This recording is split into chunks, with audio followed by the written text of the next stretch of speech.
ఆది లోకం అంతా విశ్వ సముద్రమే. ఆ సముద్రంపై అనంత శేషునిపై విశ్రాంతి తీసుకుంటూ పరమేశ్వరుడు విష్ణువు ధ్యానం చేసేవాడు.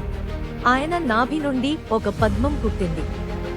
ఆ పద్మంపై బ్రహ్మదేవుడు ప్రత్యక్షమయ్యాడు.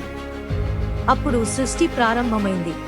4 తలలతో వేదాలను పారాయణం చేస్తూ బ్రహ్మ విశ్వానికి జ్ఞానం, క్రమం ప్రసాదించాడు. ఆయన ఆలోచనలతో, వాక్కుతో ఆకాశం, భూమి, నదులు, జీవరాశులు వెలిశాయి. సృష్టి అస్తవ్యస్తం కాదు, ఒక దివ్య నియమం. ప్రతి నక్షత్రం, ప్రతి జీవి, ప్రతి శ్వాస శాశ్వత చక్రంలో భాగం.